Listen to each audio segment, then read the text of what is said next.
today we're connecting with a member of the diaspora, talking to us about the Windrush community. The Windrush community. And last week I wear my Windrush shirt, you know, but that's I tell the virgin say. It's last week I wear my Windrush shirt inside the studio, and we didn't talk about it, but so it was coming. Yeah. His name is Tony Fairweather, the publisher of a book called 28 pounds and 8 shillings. 28 pounds and 8 shillings, Rockstone. I want to hear about that.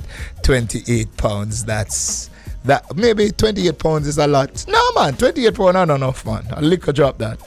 We also have in studio Kwame McPherson, who is coordinating a book tour for Tony Fairweather. Kwame, welcome. Welcome, brother. Thank you, man. Thank you. I'm sure, I know, so you're shocked, you know, so we step through the door still, but I don't know. Yeah. Yeah, man, I'm kind of shocked because Kwame is my brethren where I've met through Trisha That's O'Neill, right. the elevator. Big up to the elevator this morning. Yeah, for real.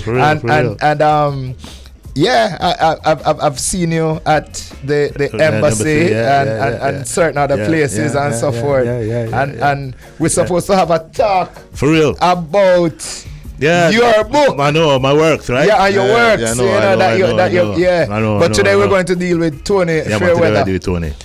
So we connect with Tony Fairweather yet? No. All right. So what can you tell us about Tony Fairweather's book, the 28 pounds and how much shillings? Yeah, because you see, one of the things, because I grew up in Jamaica, right? I was born in the UK, but I came to Jamaica when I was very young. So I grew up in Jamaica, work, school, everything. So I went back to the UK when I was a young man, probably about early 20s. And whilst there, because in Jamaica we don't really know the story of the Jamaicans who went to the UK, right, or to England.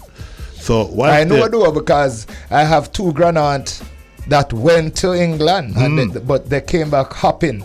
Yeah. They're cool. Mash up them foot. Yeah, but the intimacy in terms of the relationship into information or what it's, because we know what happens in the US. Yeah. The US is closer. You know what I mean? It's so we're intimate. We know what going. So we know what going. Yeah. The UK is different. So when I went, in my personal experience, I never knew anything about the history of the Jamaicans who went there until I was there. Right.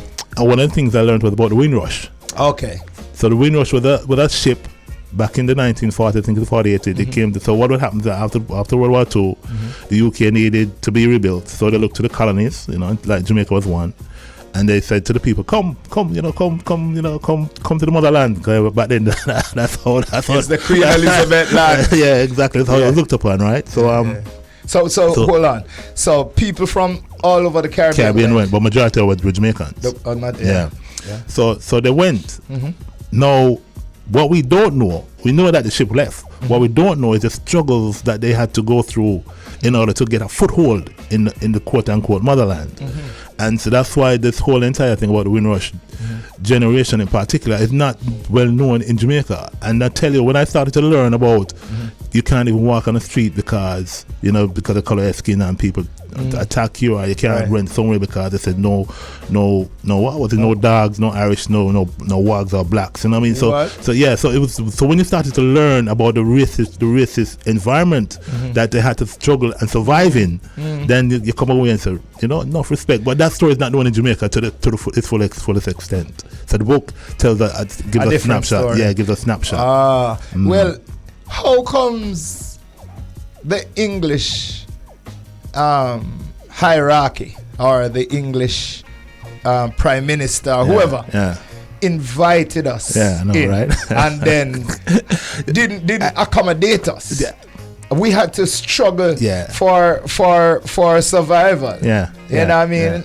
It kind of, and then after a while, me said them deport the people who were born of the Windrush generation. Yeah, people deport them same way. That's right. Because what we come to understand, what I came to understand about, the white man in particular, is that they had a way of using us as a people. They used us and they refuse us. And it's the same thing in terms of resources for our countries and so on and so forth. So basically what happened was when that generation reached the UK, they then got rid of their boarding passes or the landing passes. So they didn't need passport because at that time exactly the Queen the they were English, British citizens. We were a colony that's right. They were of the British citizens. So we didn't need passport. That's right. So British citizens. But once they got rid of the landing cards, then it was difficult for people to prove that they're actually British citizens and they came from a colony that was Jamaica. But they're supposed to have records. They're supposed to have records. They deliberately got rid of them. So that's the reason why this whole scandal came out a couple of years ago. Right. And up until now,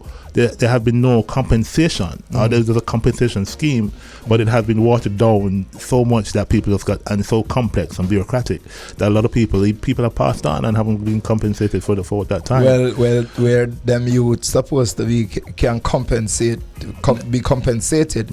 I mean, we talk about reparatory justice and reparations.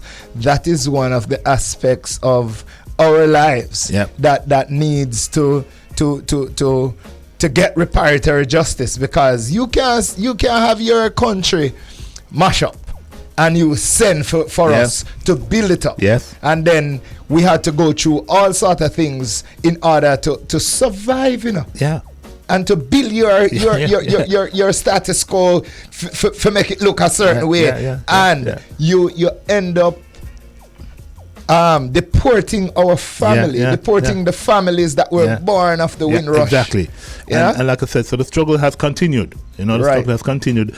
And to a great extent, African people, as we call it, Jamaicans, have never been accepted in the UK, and I don't think they ever will personally. So who accepted it? The Pakistanis? Not even them, to a great extent. But like how your prime minister is an Indian man now. No, I know He's an Indian man, so therefore the Pakistanis and the Indians and all of these people must have a stronger foothold in England now. In a sense, because they were more accepted. Wonderful. So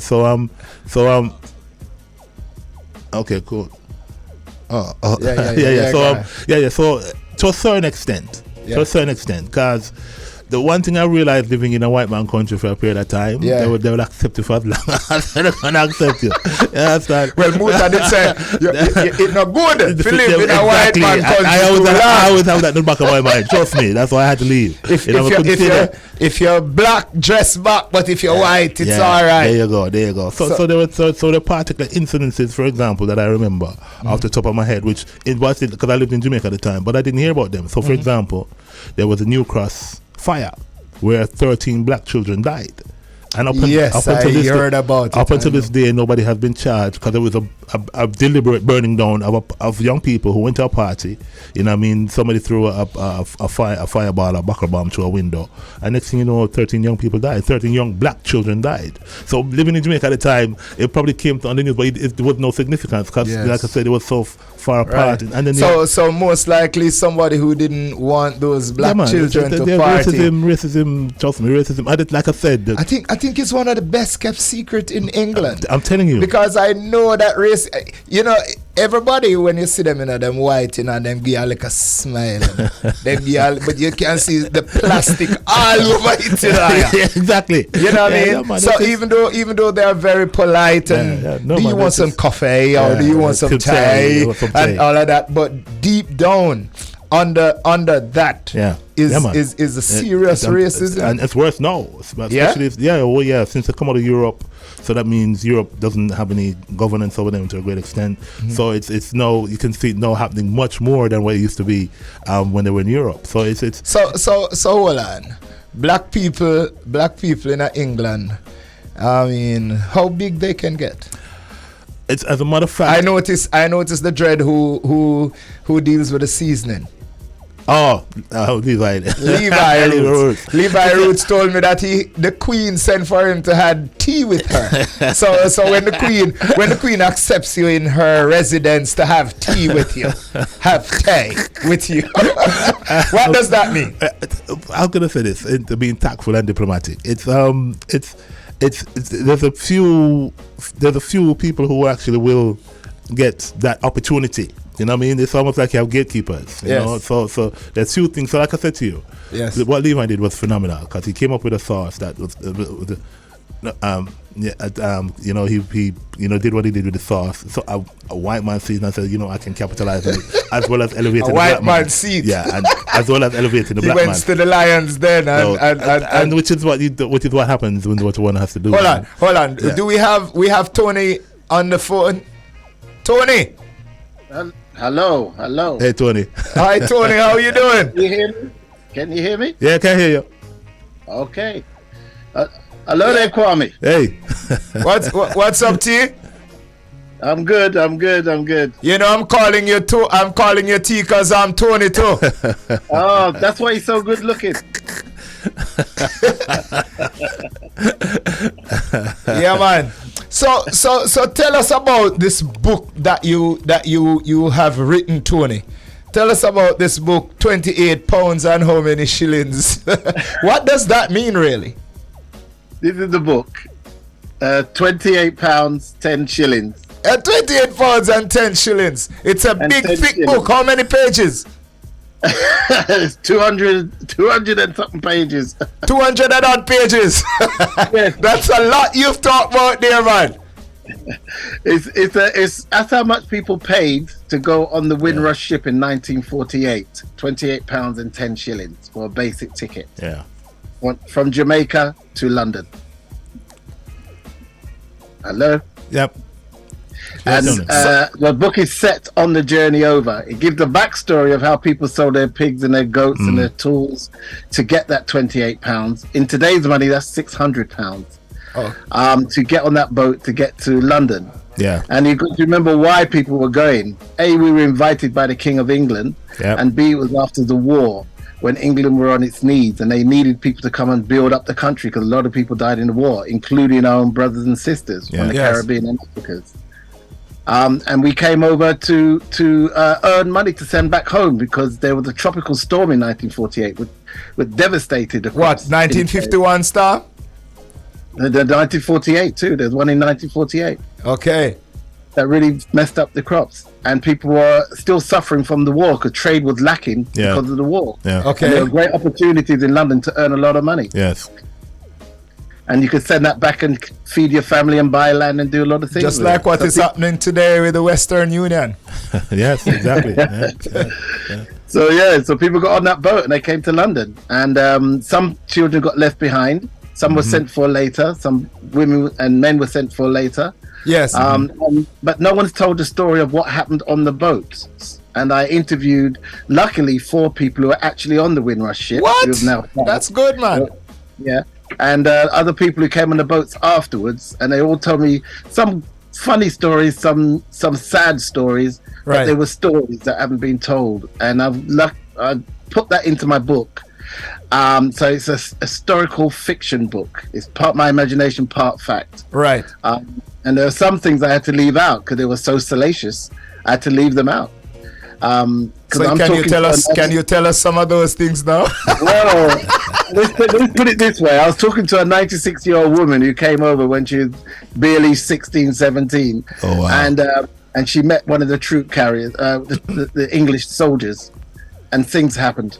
Yes. And a lot of these stories echoed on that ship. There was a lot of romances. A lot of people met their husbands and wives on those boats.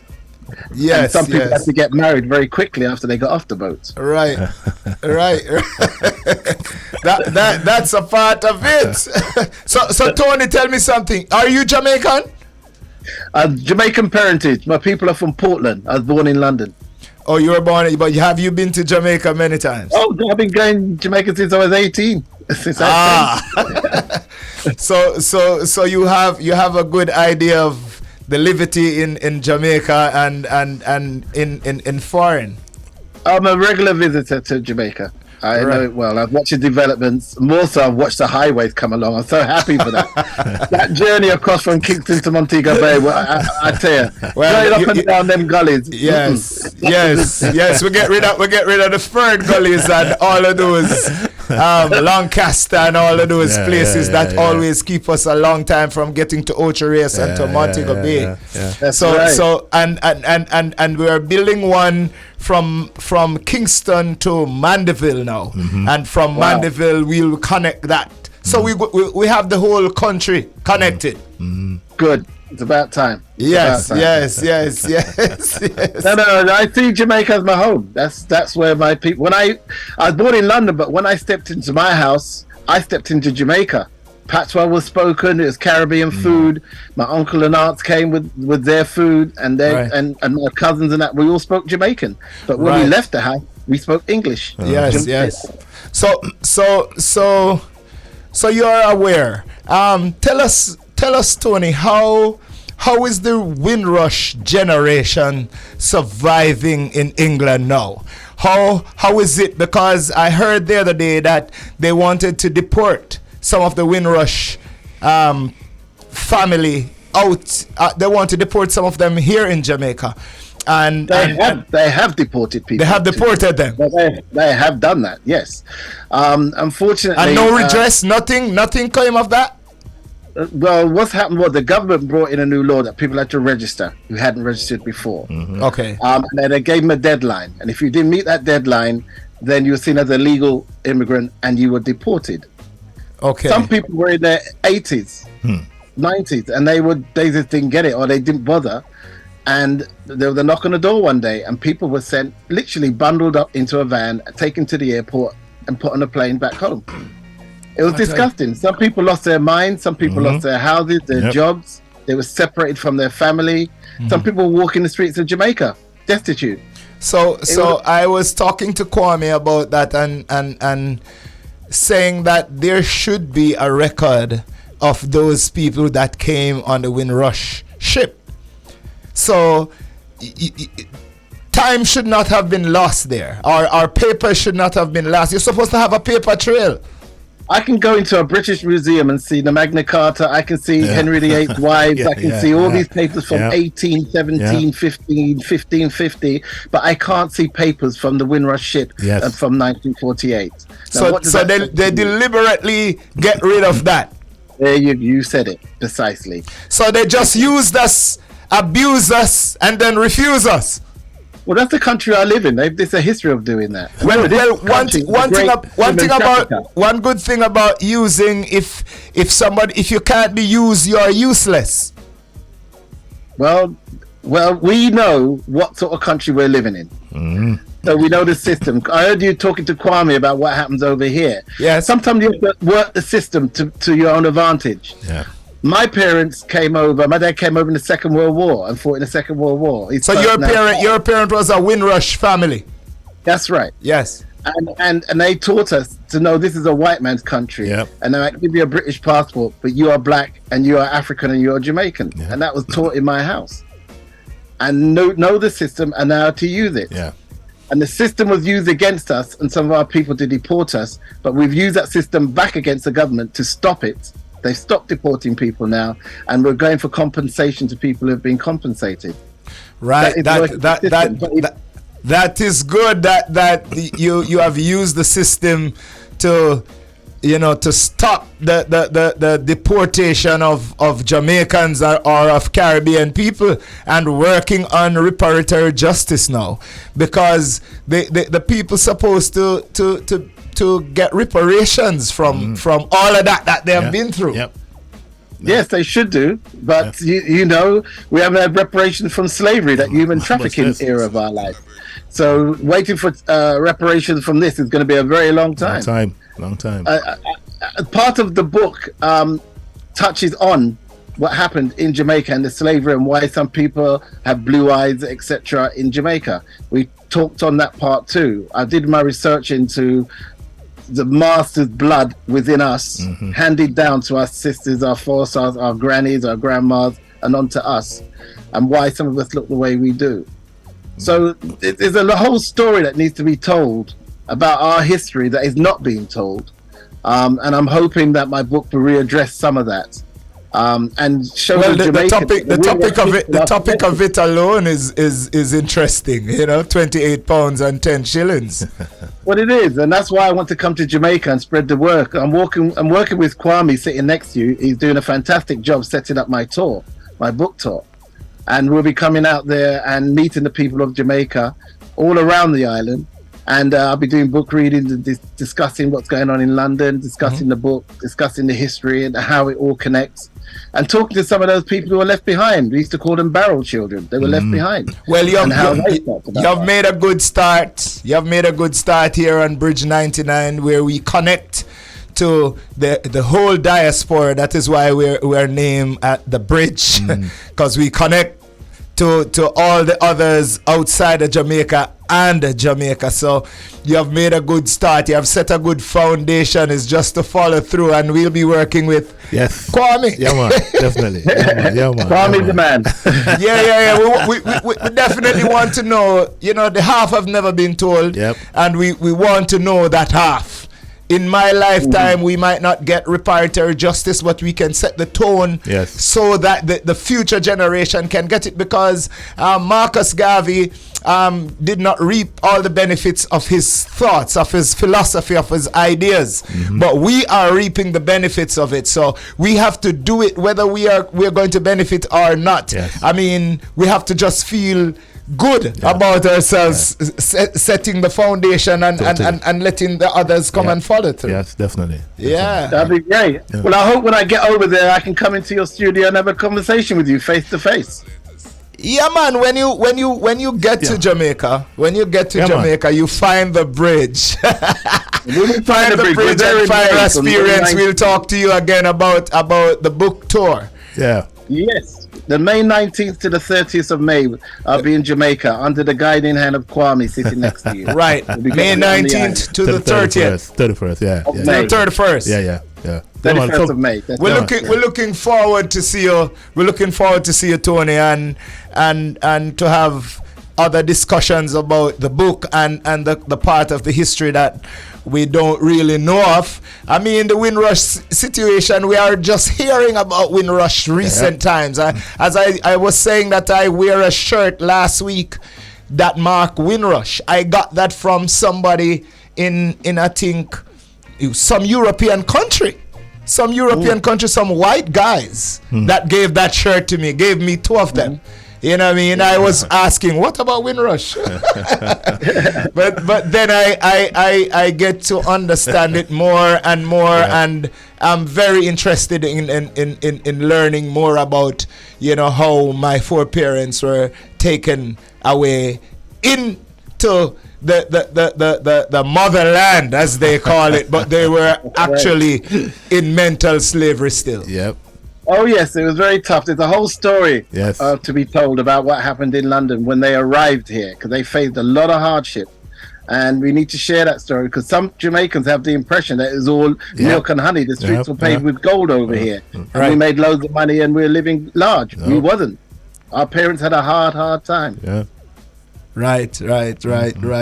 Okay, Tony, thank you for coming on with us and Rasperience this time, and we'll go for a break, and then when we come forward, we give you some more Rasperience. But thank you, Tony. Thank you there in England. Thank you. Is it cold? Is it cold now? Is it cold? Is it cold? It's mild at the moment. It's mild. It's not raining. That's the main thing.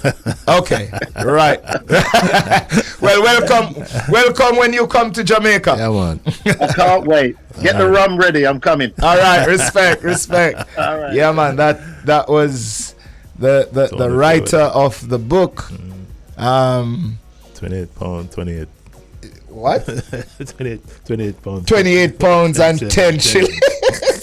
No, the topic alone is interesting. Very interesting. All right, now we'll go for a break, and then when we forward is more Rasperience. I have Kwame in the studio with us. I just saw Ryan walking in. Ryan Bailey. Respect, man.